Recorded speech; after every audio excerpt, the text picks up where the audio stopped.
በስመ አብ ወወልድ ወመንፈስ ቅዱስ አሐዱ አምላክ አሜን። ምስጢረ ሥጋዌ ማለት ዘለዓለማዊ አካላዊ ቃል እግዚአብሔር ወልድ ሰብ ዝኾነሉ ማለት ናይ ሰብ ሥጋ ዝለበሰሉ ምስጢር እዩ። እግዚአብሔር ንአዳም ንሔዋንን ካብ አርባዕተ ባህርያት ፈጢሩ ብመንፈስ ቅዱስ ቀዲሱ አኽቢሩ ብዘይካ ሓንቲ ኦም በለስ ኩሉ ወንኑ ብልዑ ስተይ ኢሉ ኣብ ገነት ኣቐመጦም። ነታ ኦም እቲኣ እውን ነፊግሎም ኣይኮነን። እንታይ ደኣ ናቱ ገዛኢነት ናታቶም ተገዛኢነትን ክፈልጡ ንመጻእ እውን ስርዓተ ጾም ክምህሮም እዩ። ዘፍጥረት 2:8-7 7 ዓመት ትእዛዙ ሓልዮም ብውልድነት ጸኒዖም ክነብሩ ከለዉ ብድሕሪኡ ግና ናይ ከይሲ ምድሪ ሰሚዖም ኣምላኽነት ተመንዮም ትእዛዙ ኣፍረሱ። ካብታ ኣይትብልዑ ዝበሎም ኦም በልዑሞ ኣብ ልዕሊ ሞተ ሥጋ ሞተ ነፍሲ ተፈርዶም።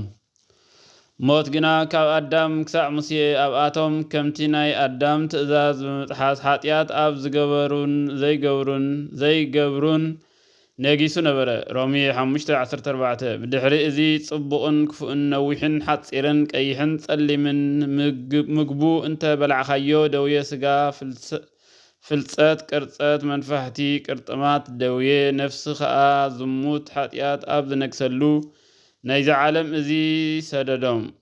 ወተሰዱ ውስተ ምድረ ሕማም ወኣርኣያ ህሱም ወሃሳር ወሲሳያ ሃዘን ከም ዝበለ መቅድመ ወንጀል። ነገር ግን ኣብ ጎድኒ ቁጥዕኡ ምሕረቱ ከም ዘሎ ፈሊጦም ተጣዒሶም ምእንቲ ዓመት ንስሓ ኣትዮም በኸዩ። ወኮኑ ውስተ ሃዘን ሚእተ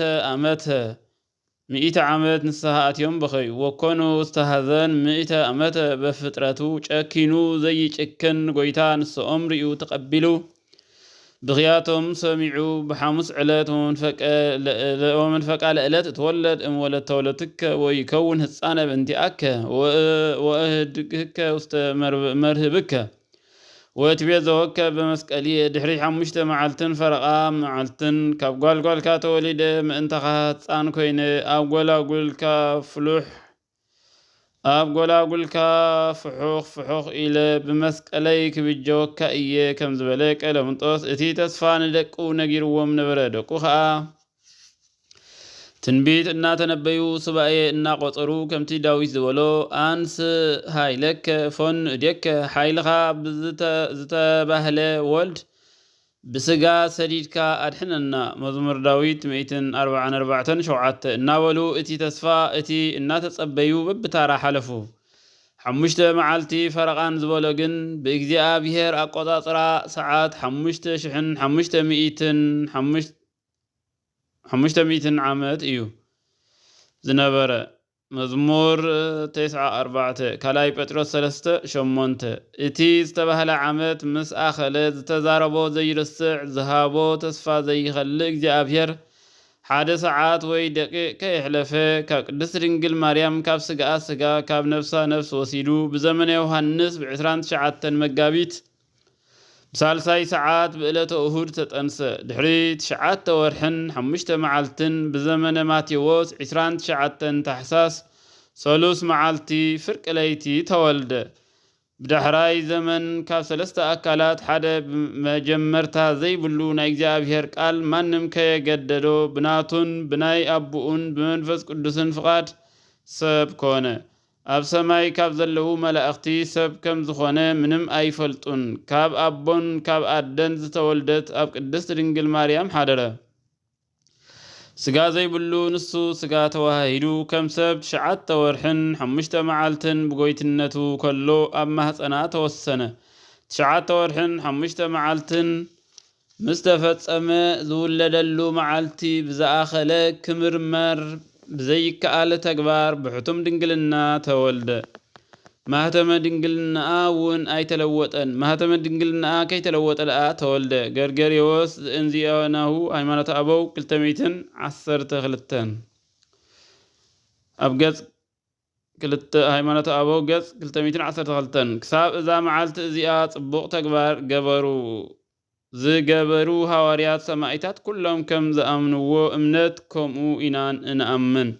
ቃል ስጋ ኮነ መናፍቃን ከም ዝብልዎ ኣብ ዕሩቕ ብእሲ ተራሰብ ኣይሓደረን ብናቱ ፍቃድ ብናይ አቡኡን ብናይ መንፈስ ቅዱስን ድልየት ካብ ቅድስት ድንግል ማርያም ስጋ ወሲዱ ተዋሃደ ከምቲ ዝተጻሕፈ ኩሉ ዝፈጠረ አምላኽ ናይ ኣብ አካላዊ ቃል ፍጹም ሰብ ኮይኑ ተወልደ ገላትያ 4:4 ዝተባህለ ነስተውዕል እግዚአብሔር ካባና ባህሪ ተዋህዶ ንእሽቶ ክብሪ አይምሰለና እዚ ንመላእክቲ እኳ አይተገብረን ናይ መላእክቲ ባህሪ አይተዋሃዶቶን ዝተዋሃደቶ ስናትና ባህሪ እያ ንስኡውን ባህሪና ደኣ ተዋሃዳ ንምንታይ አይበለን ዮሐንስ አፈወርቅ ሃይማኖተ አበው ገጽ 219-21 ካብ ሰለስተ አካላት ምን እዩ ዝተወልደልና እንተ ተባህለ እግዚአብሔር ወልድ እዩ ስለምንታይ አብን መንፈስ ቅዱስን ተወሊዶም እንተ ዝበሃልከ ናይ ባህሪ ስሞምን ተግባሮምን ተፈላለሰ ነይሩ ከምዚ ከይኸውን ግና እግዚአብሔር ወልድ ብናይ ባህሪ ስሙን ብናይ ባህሪ ግብሩን ንምጽዋዕ ብስምረቱን ድልየቱን ብጀካ ኃጢአት ፍጹም ሰብ ኮይኑ ተወልደ ወአኮ ኣብ ዝሃደረ ውስተ ከርሰ ድንግል ለተሰብኦ ከመ ይበልዕ ሞኒሂ ትፋለ ስመ አብ ወመንፈስ ቅዱስ ለከዊነ ስመ ወልድ አላ ውእቱ ወልድ በፈቃድ አብሁ ወመሰረተ መንፈስ ቅዱስ ተሰርገወ እስመ አሐቲ ፈቃድ ዘስሉስ ቅዱስ ማንም ሰብ ስም አብን መንፈስ ቅዱስን ናብ ስም ወልድ ንሙኻን ተቀያሪ እዩ ንኸይበሃል አቦ ሰብ ንሙኻን ሰብ አብ ማህፀን ድንግል አይሓደረን እንታይ ደኣ ፍቃድ ቅድስት ስላሴ ሓደ ስለዝኾነ ወልድ ብፍቃድ አብን ብስምረት መንፈስ ቅዱስን እዩ ስጋ ዝተዋሃደ ይብል ሳዊሮስ አንጾችያ ከምዚ ስለዝተባህለ ግን አብ ንምጽናዕ ወልድ ስጋ ንምውሃድ መንፈስ ቅዱስ ከኣ ንምንጻህ ኣብ ከርሲ እግዝእትነ ማርያም ሓዲሩ ንብል ነአምን እውን መንፈስ ቅዱስ ንእግዝእትነ ማርያም አንጽህዋ ይብል ካብ ምንታይ አንጽህዋ ማለት እዩ እንተ ተባህለ ካብ ናይ አንስት ልማድ ካብ ዘርእን ሩካብየን ውእቱ ንጹህ ሰለስቱ ግብራት ውእቱ ዘርኢ ወርቻብየ ወሰስሎተ ድንግልና እለ ሱርአን በእጓል እመሕያው ወእሙራን ቦሙ ንሱ ካብቶም ኣብ ደቂ ሰባት ዘለው ፍሉጣትን ስሩዓትን ዝኾኑ ሰለስተ ተግባራት ዘርእን ሩካብየን ንጹህ እዩ ይብል ሱኑይትዩ ዘእስክንድርያ ነገር ግን እዚ ኩሉ ኣብ እግዝእትነ ማርያም ነይሩ አይኮነን ንሳስ ናይ አዳም ኃጢአት ዘይረኸባ ንጽህቲ ባህሪ እያ ወኢርክስት በምንትኒ እምዘፈጠራ ድንግል በህልናሃ ድንግል በስጋሃ ይብላ ሃይማኖተ አበው እዚ ዝተባህለ ናይ ደቂ አዳም ስርዓት ንኸይበጽሓ ካብ ትፍጠር ጀሚሩ ቀዲስዋ አካላዊ ቃል ጎይታ ኢየሱስ ክርስቶስ ንምውላድ አብቅዕዋ ንማለቱ እዩ መንፈስ ቅዱስ አንጽሃ ለማርያም ወረስያ ድሉተ ለተወክፈኦ ቃለ አብ ከም ዝበለ ገርጌዮስ ዘንሱስ ቅዱስ ገብርኤል መልአክ ክጠንሲ ኢኺ ወድውን ክትወልዲ ኢኺ ምስ በላ ንሳውን ከምቲ ዝበልካኒ ይኹን ኣለይ ምስ በለቶ ክምርመር ብዘይከኣል ተግባር ብዘይውሱን አካል ቅድመ ዓለም ዝነበረን ዘሎን ዘለዓለም ዝነብርን አካላዊ ቃል በምልአትን ብጎይትነትን ካብ አብን መንፈስ ቅዱስን ሓድነት ከይተፈልየ ብድንግልና ጸኒዓ ካብ ዝነበረትን ዘላን ዘለዓለም እውን ትነብርን ካብ ቅድስት ድንግል እግዝእትነ ማርያም ብናይ መንፈስ ቅዱስ ግብሪ ናይ ዕለት ጽንሲ ኮነ ነስአ ስጋ እንዘ ሙሉእ በኩለህየ እንዘ እየአርቅ መንበረ ስብሐቲሁ ውስተ ማኅፀነ ድንግል ሃደረ ስጋ ኮነ ወተወልደ ኣብ ኩሉ ሙሉእ ከሎ ስጋ ንምልባስ ኣብ ማኅፀን ተወሰነ ካብ ናይ ስልጣኑ መንበር ከይለቐቐ ኣብ ማኅፀን ድንግል ሓደረ ስጋ ለቢሱ ከዓ ተወልደ ይብል ያሬዳዊ መዝሙር ድጓ ናይ ዕለት ጽንሲ ኮይኑ ዝተቆጥረሉ ምስጢር ግን ዝፈልጦን ዝምርምሮን የለን ንሱ ብዘይፈልጦ እዩ አካላዊ ቃል አብ ሰብ ዝኾነ ወአሚሃ ስጋሁ ለእግዚእነ ኢየሱስ ክርስቶስ ተስእለ በጥንተ አካል እንዘይተዋሃድ ምስለ ቃል ሽዑ ስጋ ጎይታና ኢየሱስ ክርስቶስ ምስ አካላዊ ቃል ብውሃድ ብጥንታዊ አካል አዳም ተፈጥረ ይብል ዮሐንስ አፈወርቅ በቲ ጊዜ እቲ ስጋ ምስ ቃል ተዋሃደ ሓደ አካል ሓደ ባህሪ ኮነ ወረሰዮም ምስሊሁ አሃደ ህላዌ ወአሃደ ስምረተ ወአሃደ አካለ እግዚአብሔር ቃል ስለዚህ መለኮት ምስ ስጋ ብምውሃድ ሰብ አምላኽ ኮነ ስጋ ምስ መለኮት ብምውሃድ ከዓ አምላኽ ሰብ ኮነ ረቂቕ ዝነበረ መለኮት ምስ ስጋ ብምውሃድ ግዙፍ ዝድህሰስ ኮነ ግዙፍ ግዙፍ ምስ መለኮት ብምውሃድ ረቂቅ ኮነ። ወሰን ዘይነበሮ መለኮት ብስጋ ውሱን ኮነ። ውሱን ዝነበረ ስጋ በመለኮት ዘይውሱን አብ ኩሉ ሙሉእ ኮነ። ወልደ አብ በመለኮቱ ወልደ ማርያም ብትስብእቱ ክልተ ልደት ብምውሃድ ከበረ። ስጋም ምስ መለኮት ብምውሃድ ባህርያዊ ወዲ እግዚአብሔር ኮነ።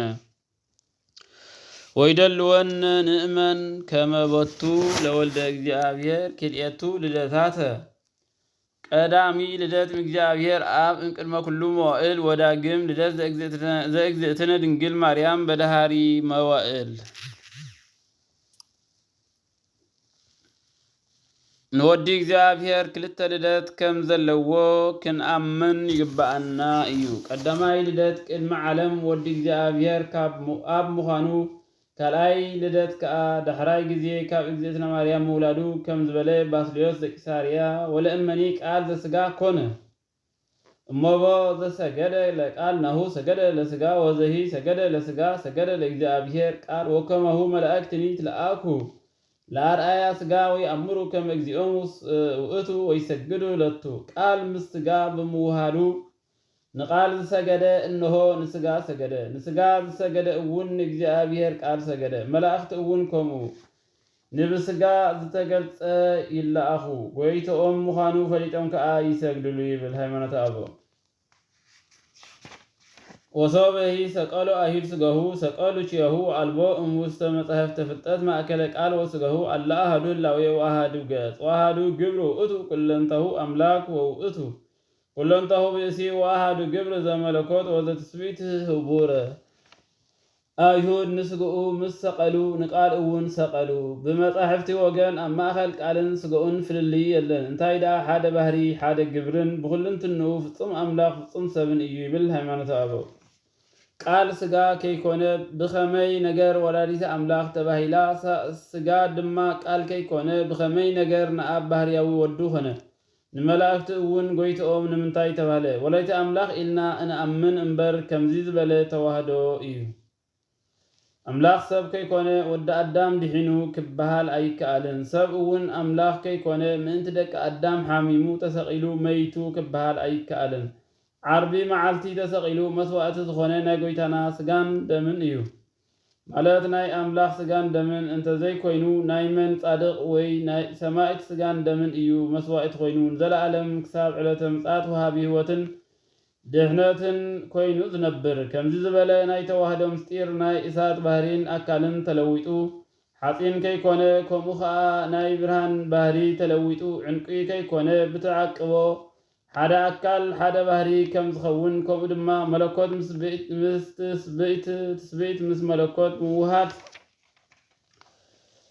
ካብ ክልተ አካል ሓደ አካል ካብ ክልተ ባህሪ ሓደ ባህሪ ኮነ። ወይትመሰል ወልድ በእንቆ ባህሪ እንተይ እቲ ብአማን ኩለንተሃ ብርሃን ወይትመሰል ስጋሁ በስጋሃ ወብርሃና በመለኮቱ ባስልዮስ በአይ አምሳል ይትመሰል መለኮት በትስብእት ይቤ ይመስል እሳተ ባሕፂን ብንያሚ ወልድ በታ ብኩለንትናኣ ብርሃን ዝኾነት ዕንቁ ባህሪ ይምሰል። ስጋኣ ብስግኡ ብርሃና ብመለኮቱ ይምሰል ይብል ባስልዮስ አንጾኪያ።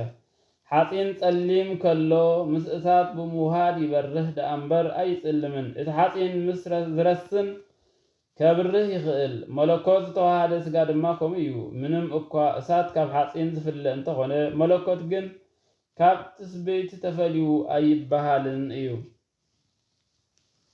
ወዲ እውን ክትወልድ እያ። ኢሳይያስ 7:14 ጎይታና ኢየሱስ ክርስቶስ ካብ እግዝእትነ ማርያም ብህቱም ድንግልና ሲዕረታ ናሁ ድንግል ትጸንስ ወትወልድ ወልደ እነሆ ድንግል ክትጸንስ ወዲ እውን ክትወልድ እያ። ኢሳይያስ 7:14 ጎይታና ኢየሱስ ክርስቶስ ካብ እግዝእትነ ማርያም ብሕቱም ድንግልና ምውላዱ ብኸመይ እዩ ንዝብል ንምሳሌ ካብ ዓይኒ ብርሃን ካብ ግንባር ድማ ረሃፅ ብሕቱም ከም ዝርከብ ከምኡ ከዓ ጎይታና ኢየሱስ ክርስቶስ ማህተመ ድንግልናኣ ከይፈትሐ ብህቱም ድንግልናኣ ተወልደ እምድንግል እንዘህቱም ድንግልናሃ ከም ልደተ ንጻርየ አእይንት ወከመ ልደተ ሃፍ እምገጽ ወከመ ልደተ መልክዕ እመጽሔት ከም ዝበለ ያዕቆብ ዘአልበረዲ ከምኡ ድማ ናይ ፀሓይ ነፀብራቅ ምስ ማይ ተዋሃሂዱ ዕንቂ ባህሪ ከም ዝወልድ ኣካላዊ ቃል ክርስቶስ ከዓ ምስ ደመ ድንግልናኣ ተዋሂዱ ዘይዘርኢ ተፀኒሱ ብሕቱም ድንግልና ተወልደ። ወዝኩ ዕንቂ ባህሪ አኮ በተራክቦ ዘይጸነስ ወይ ትወለድ ባህቱ ትወለድ በተባህዶ መብረቅ ወማይ ወከማሁ እግዚእነ ኢየሱስ ክርስቶስ ተጸንሰ ዘእንበለ ትእምርተ ሥጋ ወኮነ እመንፈስ ቅዱስ ተጸንሰቱ ለእግዚአብሔር ቃል ሥጋ ኮነ ከም ዝበለ ኤፍሬም። ስብሐት ለእግዚአብሔር ወለወላዲቱ ድንግል ወለመስቀሉ ክቡር። ይትአክሉ ይትገባህ ስሙ ለእግዚአብሔር አምላክነ ወትረ ወኩል ጊዜ ወኩል ሰዓት